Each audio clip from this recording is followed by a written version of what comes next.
మావుగా అనేది కరెక్ట్ కాదు. వైసీపీ వాళ్ళు కూడా పూర్తిగా దానికి వ్యతిరేకంగా ఉంటారు. కాకుంటే జగన్ భజన కోసం ఏదో మాట్లాడతారు కానీ అమరావతి అనేది కరెక్ట్.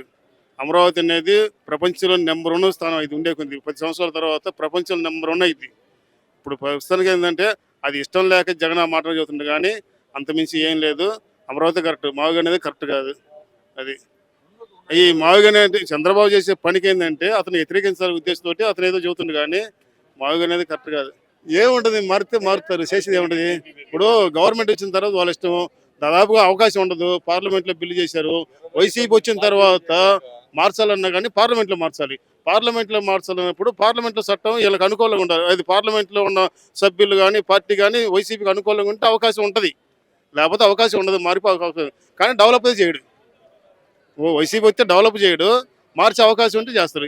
ఇతనికి అనుకూలంగా ఉండి కేంద్ర గవర్నమెంట్ ఏదైనా అవకాశం ఉండి ఇతని ద్వారానే కేంద్ర గవర్నమెంట్ ఇప్పుడు చంద్రబాబు లాగా ఎట్టిందో అట్ట వస్తే ఖచ్చితంగా మారుస్తుంది, డౌటే లేదు. అది ఒకవేళ మారిస్తే మారవచ్చు కూడా. ఒకవేళ మారకపోయినా దీన్ని ఏం చేయడు, డెవలప్ చేయడు, పక్కన చూసుకోవద్దు. అది ఇది అనేది చంద్రబాబు ఉంటేనే కరెక్ట్. ఇప్పుడు మన ఆంధ్రాకి యాక్చువల్గా ఆదాయం లేదు కదా. అమరావతి ఇచ్చిందంటే మంచి ఆదాయం వస్తుంది, ఆంధ్ర డెవలప్ అయ్యింది, అన్ని విధాలుగా బాగుంటాయి. ఎన్ని కంపెనీలు వచ్చినాయి అసలు, ఎంత విద్యకి. ఇప్పుడు మా అమ్మాయి అయింది, ఎస్ఆర్ఎంలో చదువుకుంది. ఎంసెట్లో సీటు అనేది మామూలుగా మంచి ర్యాంక్ వచ్చింది. నేను ఎస్ఆర్ఎం కాలేజ్ బాగుంటుందని ఎస్ఆర్ఎంలో చదివించాను. సంవత్సరం 2,00,000 పెట్టా, 3వ బ్యాచ్ మా అమ్మాయిది. ఎందుకు, మా మంచి కాలేజ్ వచ్చింది కదా. అలాంటి ఎన్నో విద్యా సంస్థలు, విట్టు వచ్చింది, అమృత వచ్చింది, చాలా వచ్చినాయి కదా. చంద్రబాబు కృషి ఇదంతా. అది అది కరెక్టే. అమరా బాగా డెవలప్ అయింది, ఇబ్బంది లేదు. అది 2029లో 90% చంద్రబాబు వస్తాడు. ఇంకా ఆంధ్ర ప్రజలు అదృష్ట ఆంధ్రప్రదేశ్ ప్రజలు దరిద్రులు అయితే, దురదృష్టం అయితే జగన్ వస్తాడు. అది అంతమించి ఏం లేదు, ఖచ్చితంగా దాదాపుగా వస్తాడు. ఇతను కూడా జగన్ కూడా ఈ తిట్టే విధానాన్ని నేను వ్యతిరేకిస్తుంటే జగన్ కూడా పరిపాలన పర్లేదు. కాకుంటే ఇప్పుడు తిడుతున్నారనుకో, ఆ తిట్టే వాళ్ళందరినీ కంట్రోల్ చేయాలి. ఏంది అమ్మబూతులు ఏంది అసలు, అసెంబ్లీలో అమ్మబూతులు తిట్టేది ఏందండి. తిట్టినప్పుడు కంట్రోల్ చేయాలి. ఒకసారి రాజశేఖర్ ఉన్నప్పుడు గంగాభవాని రాజ్కుమార్ ఏదో మాట అన్నది అంటే, గంగాభవాని ఇంటికి పోయింది రాజ్కుమార్ ఇంటి మీద. అప్పుడు రాజశేఖర్ నమ్మ తప్పమ్మ పోకూడదు, నువ్వు అటు చేస్తే ఈసారి వాళ్ళు గవర్నమెంట్ ఇచ్చినప్పుడు వాళ్ళు వస్తారు, అది కరెక్ట్ కాదు, పోకూడదు, కొద్దిగా తగ్గించుకోమన్నారు. అంతకుముందు రాజశేఖర్ అంటే నాకు అంటే చెడు అభిప్రాయం మంచి అభిప్రాయం లేదు, కానీ నేను తెలుగుదేశం పార్టీ. కానీ ఆ రోజు నుంచి రాజశేఖర్ అభిమానం పెరిగింది. అలా కంట్రోల్ చేస్తే ఎవరు తిట్టేవాళ్ళు కదా, అసలు తిట్టేవాళ్ళు కాదు. ఎవరైతే తిడతారో వాళ్ళు పదవి ఇచ్చేకల్లా ఎక్కువ చేస్తున్నారు. అది ఇప్పుడు అమరావతి కావాలా, మావి గన్ కావాలా అనేది క్వశ్చన్ అడిగేవయ్యా. ఇప్పుడు 2014 ముందేగా జగన్మోహన్ రెడ్డి రాజకీయంలోకి వచ్చింది, పార్టీ పెట్టింది 14 ముందే కదా. 12, 13లో పెట్టాడు. 2014 మన రాష్ట్రం విడిపోయిన తర్వాత హైదరాబాద్ నుంచి మన ఆంధ్రప్రదేశ్కి వచ్చాం. వచ్చినప్పుడు ఆ భూమి సమీకరణ చేసిన దాంట్లో సరే చంద్రబాబు నాయుడు గారు ఆ రైతులు వాళ్ళు అడిగారు, బాబు గారి మీద నమ్మకం చెప్పున ఆ రైతులు ఎన్నో వేల ఎకరాలు ఇచ్చారు, భూమి ఇచ్చారు. అదే సందర్భంగా జగన్మోహన్ రెడ్డి కూడా ఆ 3,300 చిల్లర 3,300 ఎకరాలకి జగన్మోహన్ రెడ్డి కూడా దానికి అంత భూమి కావాలి, నేను కూడా ఇక్కడ తాడేపల్లిలో ప్యాలెస్ కట్టుకున్నాను, రాజధాని ఉండటం కరెక్టేను, దానికి నేను ఇష్టమేనని చెప్పాడు ఆ రోజు.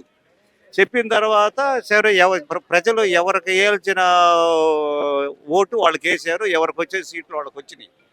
వచ్చిన తర్వాత జగన్మోహన్ రెడ్డి అసెంబ్లీలో మూడు రాజధానుల ప్రస్తావన తీసుకొచ్చాడు.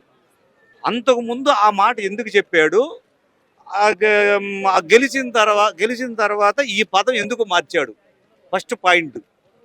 మార్చినప్పుడు అతను 150 అదే అప్పుడు ప్రతిపక్షంలో ఉన్నాడు అనుకో, సరే అటు జరిగింది.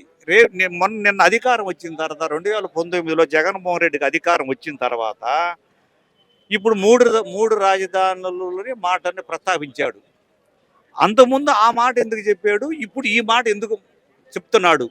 చెప్పినప్పుడు ఒక పార్టీకి సంబంధించిన రాజకీయ నాయకులు కావచ్చు, 151 మంది ఎమ్మెల్యేలు సీనియర్ మోస్ట్ నాయకులు ఉన్నారు. బొత్స సత్యనారాయణ అంటే, మళ్ళీ ఆయన శ్రీకాకుళం జిల్లాలో వాళ్ళెవరు వాళ్ళ బ్రదర్స్ ఉంటారు. ధర్మాన వరప్రసాద్ వాళ్ళు ఉండారు. ఇంత జగన్మోహన్ రెడ్డి అంటే ఏది బొత్స సత్యనారాయణ పిల్లల వయసు జగన్మోహన్ రెడ్డిది.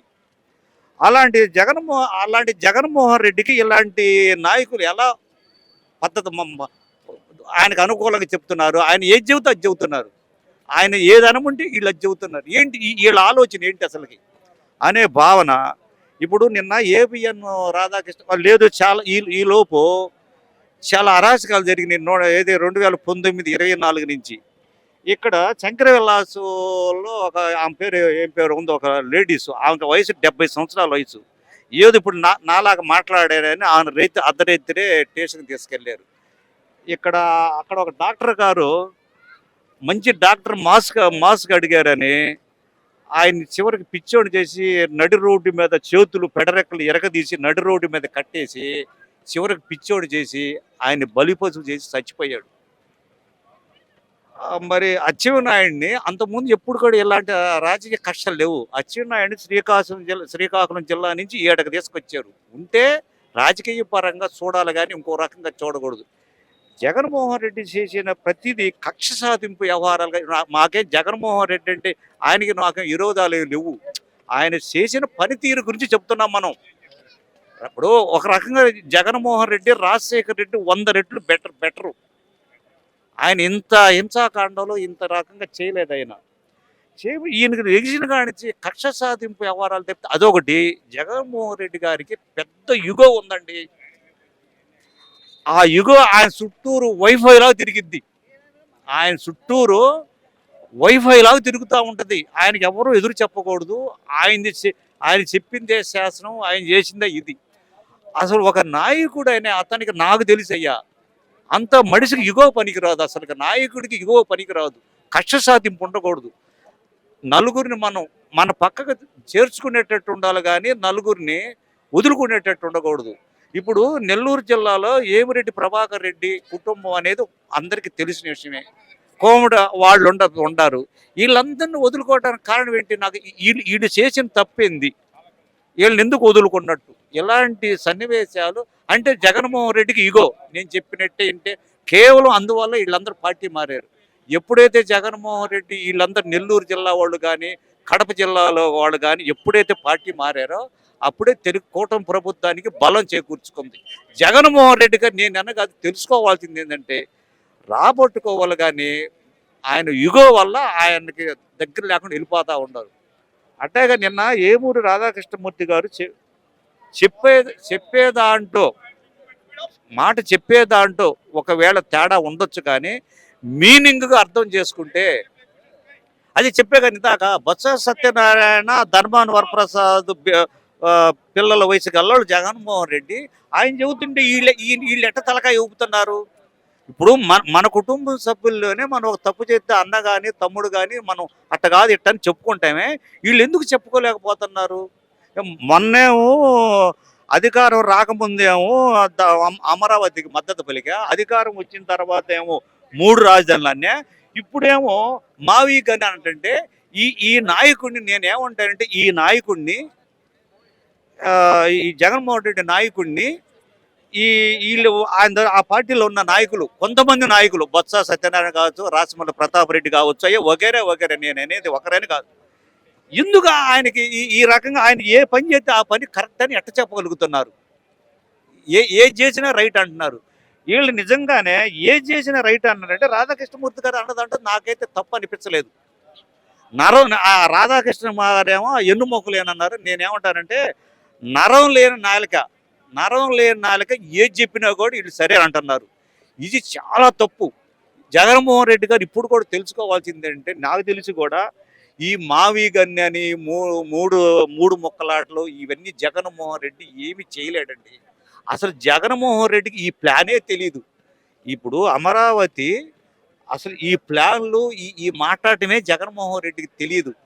ఆయనకి స్వార్థం ఎక్కువ, ఆయనకి యుగో ఎక్కువ. అందువలన జగన్మోహన్ రెడ్డి చాలా మార్పు చేసుకోవాలి. నేనేం ఆయనకి రిక్వెస్ట్‌గా చెప్తున్నా గానీ, నాకేం ఆయన మీద కక్ష సాధ్యం లేదు. ఈ నాయకులు కూడా ఆయన ఏది చెబితే అది తందానంటున్నారు. ఇప్పుడు ఏబిఎన్ మీద ఇప్పుడు ఏబి ఏ ఏ పార్టీ వోళ్ళైనా ఏ కార్యాలయం మీదకి పోవడం కూడా తప్పే, పొమ్మని ఎవరు అనరు. కానీ ఈళ్ళు మన అంబటి రాంబాబు గారు కావచ్చు, లేకపోతే ఆయన ఎవరు అట్టాయి రోజా అని వీళ్ళందరూ ఎవరు మాట్లాడినా తప్పని చెప్తున్నాను. పేరు నాని కావచ్చు, ఈ తిట్లు పురాణాలు. ఇప్పుడు చంద్రబాబు నాయుడు ఎన్టీ రామారావు గారి కూతుర్ని భువనేశ్వరమ్మని అసెంబ్లీలో 151 మంది కౌరవ సభలాగా ఉన్నప్పుడు ఆ మాట అంటే నేననేది ఎవరినన్నా తప్పే. ఆ రోజు జగన్మోహన్ రెడ్డి ఏం చేశాడు? నవ్వుతున్నాడు. ఎంత ఆనందపడ్డాడు వాళ్ళు అంటుంటే. నేనేమంటానంటే సీఎం రేంజ్లో ఉండి ఒక నాలాంటి వాళ్ళు మాట్లాడినప్పుడు దాన్ని ఖండించాలి. ఖండించకుండా వాళ్ళకి ఎవరు మాట్లాడితే వాళ్ళకి మంత్రి పదవులు అది చేయటం అనేది చాలా తప్పు. జగన్మోహన్ రెడ్డి గారు కూడా ఇప్పటికి కూడా అమరావతి మీద నిజంగా జగన్మోహన్ రెడ్డికి అమరావతి అంటే ఇష్టం లేదు. ఎందుకు ఇష్టం లేదంటే అమరావతి చంద్రబాబు నాయుడు దాన్ని అసలు అమరావతి అనేది చంద్రబాబు నాయుడు ప్రపోజల్ చేసినప్పుడు ఇటు చిత్తూరు జిల్లా నుంచి ఇటు శ్రీకాకుళం జిల్లాకి ఎటు చూసిన మధ్యలో ఉంది కాబట్టి అమరావతి అది అందరికి ఇష్టమే. ఈ జగన్మోహన్ రెడ్డి వల్ల ఇప్పుడు కొంతమంది ఈ బొత్స సత్యనారాయణ కూడా దగ్గరే కదండి. బొత్స సత్యనారాయణ చీపురుపల్లికి కూడా దగ్గరే కదా. ఇదంతా ఏంటంటే ఆయనకు భజన చేసేవాళ్ళు తయారు ఎక్కువైపోయారు. నేనేమంటానంటే బొత్స సత్యనారాయణ లాంటి నాయకులకి ఈ భజన చేయడం మానుకోండి. మీ వయసుకు తగదు. మీ వయసు నాలాంటి పిల్లాడో లేకపోతే ఇంకొకరు చేస్తే అది సరిపోయింది. ధర్మాన ప్రసాద్ యోగే అందరూ ఆయనకు భజన చేయటం మానుకొని మీరు ఏదైతే ధర్మంగా ఉంటుందో దాని పక్కన మాట్లాడితే ఏడకు కూడా ఫ్యూచర్ ఉంటుంది. రేపు వీళ్ళు 29లో కాదు 30 ఇంకొక 9లో కూడా వీళ్ళు గెలవరు. ఈ రకంగా నాటకాలు ఆడితే ఇప్పుడు నీ ఇంటి పక్కన రాజధాని పెట్టుకొని వాడికి భజన చేస్తా ఉంటుంటే ఎవరు మనకు అంగీకరిస్తారు? అసలు నీ మీద ఎట్ట నమ్మకం కలగాలి? జగన్మోహన్ రెడ్డి మీద జనంలో ఎట్ట నమ్మకం కలగాలి? ఇప్పుడు ఆయన చెప్పేది అమరావతికి భూముల కంటే ఈయన చెప్పేది మచిలీపట్నం నుంచి గుంటూరు వరకు రోడ్ డెంప్ట్ ప్లేస్లు ఇంకా ఎక్కువ రేట్లు ఉంటాయిగా. అక్కడి నుంచి ఇక్కడికే రేట్లు ఎక్కువ ఉంటాయి. ఆడ మామూలు రేట్లుగా కొనలేకపోతుంటే ఈయన ఏం కొంటాడు? లేదు, నువ్వు కొనే ఉద్దేశం ఉన్నప్పుడు 2019 నుంచి 24 వరకు పోనీ నువ్వు అదే చేయొచ్చుగా. నువ్వు చెప్పే మచిలీపట్నం నుంచి గుంటూరు వరకు చేసి నువ్వు చూపించినట్టయితే అసలు నీకు ఇంకొక మాట చెబుతున్నాను. జగన్మోహన్ రెడ్డి గారు గెలిచిన తర్వాత ఏది కదిలించకుండా, ఏది అమరావతి జోలి పోకుండా, అమరావతి రైతులకు జోలి పోకుండా, ఏమి చేయకుండా ఆయన పథకాలు ఇచ్చి కూర్చున్నా కూడా 2024లో మళ్ళీ సీఎం అయ్యేవాడు. జగన్మోహన్ రెడ్డికి విషయం తెలియలేదు. నువ్వు ఎప్పుడైతే చెయ్యకపోగా అరాచక పాలన ఎప్పుడైతే మొదలు పెట్టావో అక్కడే జగన్మోహన్ రెడ్డి పతనం మొదలైంది. లేకపోతే 24లో జగన్మోహన్ రెడ్డి ఏమి చేయాల్సి పని లేదు. ఆ పెన్షన్లు, రైతు భరోసాలు, ఆ ఉన్నదాని ఏదైనా ఉంటే ఆ ఫైనల్గా ఉన్నది కానీ పూర్తి చేసి మెల్లకుండా కూర్చుంటే జగన్మోహన్ రెడ్డి నిన్న మళ్ళీ సీఎం అయ్యేవాడు.